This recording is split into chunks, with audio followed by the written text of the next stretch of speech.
beautiful loves. I am on the way to work. I'm driving, so please pray for my soul because I don't have no business making this video while I'm driving. But nevertheless, I was talking to somebody yesterday on my way home from work, and they were kind of expressing to me like the disdain with their life and in relationships and their health and their body. And I've been there, so I was more than happy to talk with them. But when we got off the phone, just so many thoughts and emotions were running through my head, and I'm glad I'm making this video this morning because I'm not as passionate to where I probably would have been yelling knowing me, trying to get my point across. I've had time to, organize my thoughts. But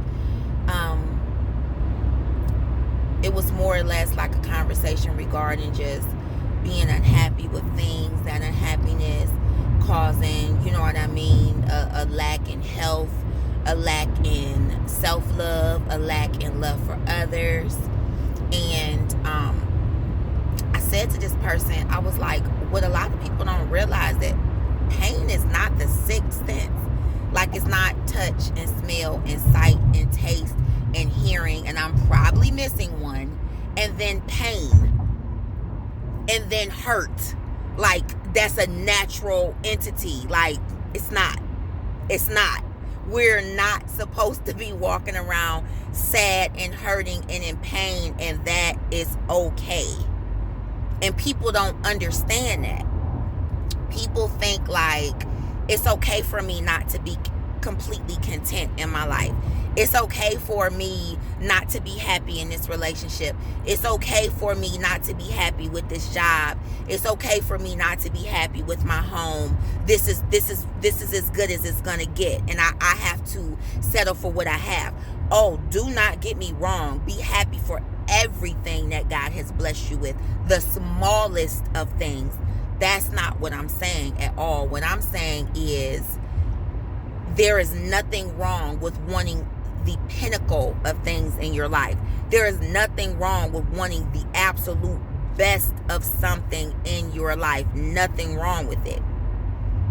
And that's a big issue, and not even the black community, but in a lot of cultures community, that we feel like what we got is what we got, and we just got to make it work. Like, no, you can have the best of things. In the conversation, I was telling her that when I was really, really sick, and I was kind of coming to terms with if I might not still be on this earth. And I say this all the time. I was like, at one point in my life, I felt like if I died tomorrow, I wouldn't feel love. And that made me feel so sad and depressed all the time. Like, it's Erikson stages, and when we hit our older stages in life, we're supposed to reflect back on what we've done or what we didn't do, and see if we lived a life that was, fulfilling, and that we did things that we enjoyed and were happy. And a lot of older people are miserable because they're looking back on their life and they're like, I didn't really accomplish anything. I didn't really do this. I didn't really have as great a relationship with my kids. I never made that financial leap that could have been what made the rest of my years completely different. So since I was coming to terms with the fact that I might not get to that age in life, I'm like, I was feeling it then, and I was like, well, what do I want to, if I die tomorrow, what do I want to say I accomplished? And it was to love and to feel loved completely. And I was like, if I leave this earth tomorrow, I will not have had that. And it was a disheartening, hurting thing. And I'm like, no, I'm not going to leave this earth and not feel love. And I'm not going to leave this earth and not feel like I love to the complete capability of my heart. So when I started to make that decision for that not to be what my end result would be, my life completely changed. Completely and utterly changed as far as where I lived, you know what I mean, who I was in relationship with, you know what I mean, work status, how I treat my children, completely changed. If God calls me home tomorrow in 5 minutes, because I'm not supposed to be driving and doing this video, I'm going to be like, let's go.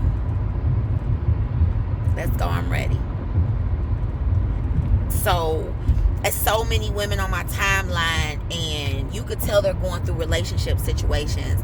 I mean, very beautiful, capable women.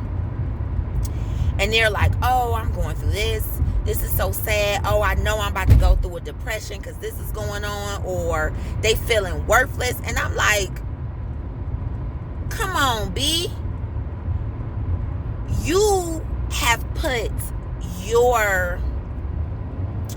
the responsibility of love for you in somebody else's hands. And somebody else that honestly probably don't even like themselves. That honestly probably doesn't know or was never taught properly how to love freely another person. We live on survival. We live on survival. That's why I said people's thoughts need to be of opulence, because when you live on survival, you take the bare minimum because it helps you to continue to survive. When you live in a thought process of greatness and opulence, you know what I mean, anything less is disgusting to you.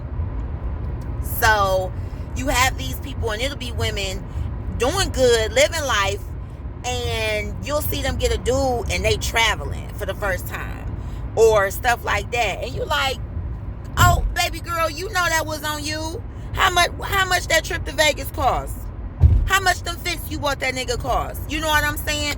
I ain't down to nobody because been there, done that, bought the sun visor. You know what I'm saying? But I'm saying, like, what you do for yourself?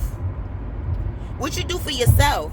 Because you'll be with somebody and show them the world that you wanted for yourself when you didn't have a nigga, waiting for a nigga to come in your life and upgrade you. You done upgraded him. He ain't never loved himself or you to begin with. So when he get tired of trying to halfway treat you right, and you like, but wait, but I did this and we were doing this, and they like, I ain't never asked for that. You ain't never have to do all that. You can't give the world to somebody who lives in bare minimum, who lives in survival mode, because they ain't want the world anyway. They were happy with what they had anyway. So I really, really made this video to like put out there, like, stop settling. Stop. My emotions are very much based on my health. I have come to probably a very accurate conclusion that if I'm not emotionally well, if I'm not emotionally happy, if I'm not emotionally content, then my health is a reflection of that. I'm very, very in tune with that. And when I am sad, when I am miserable, when I am unhappy in situations, I'm sick as fuck. Like, can't get up, can't lift your head, throwing up, you know what I mean? Like, sick to your stomach, ain't ate in days. Who can move like that? Not me. Not I. And I spent a long time living in bare minimacy and unhappiness, and for almost 7 years was sick. Like, sick, and I'd never been sick a day in my life. Stop doing that to yourself. Treat yourself better than that. I'm not a Bible verse freak or anything like that. You know I love God, go hard for the King, always. But it's like, I don't know the exact words of the verse, but it's like, in my Father's house there are many mansions. Like, go for your mansion. Go for your mansion. Go for your mansion with the gold floors, B. You ain't gotta be in a studio apartment with the carpet pulled up. You live in opulence, live in greatness.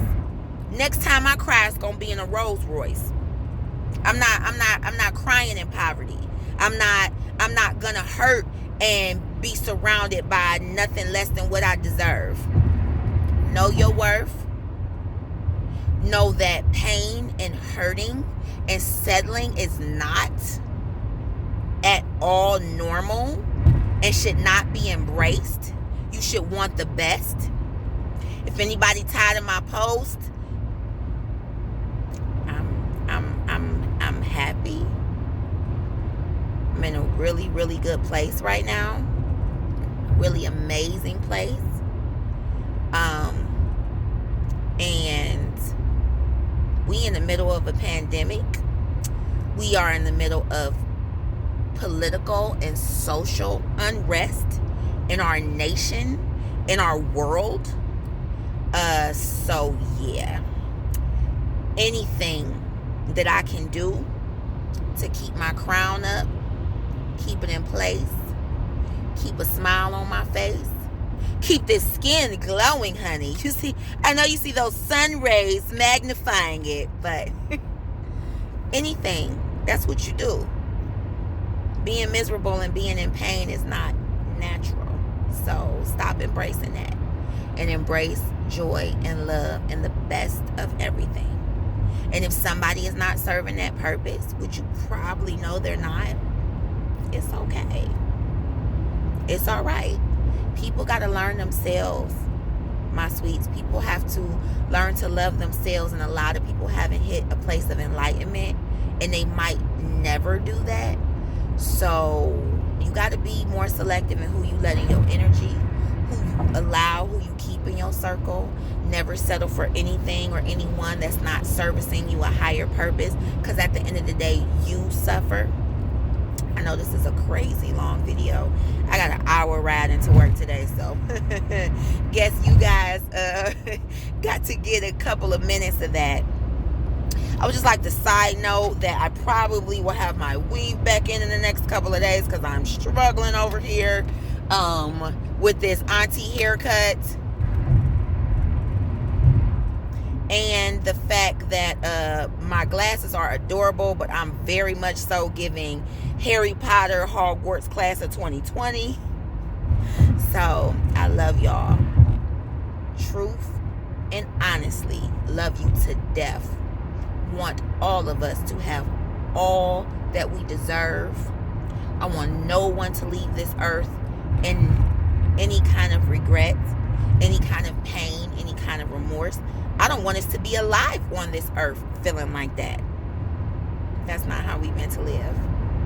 That's not. God wanted the best for us. He gave us eating. We messed it up. Stop eating that apple. Stop listening to the snake. Stop eating that apple. Look around. You and Eden. You have everything you need. No want for anything. No pain, no hurt. All your needs are being met. Leave that apple tree alone. Ignore that snake. And enjoy your eating. I love y'all. Bye.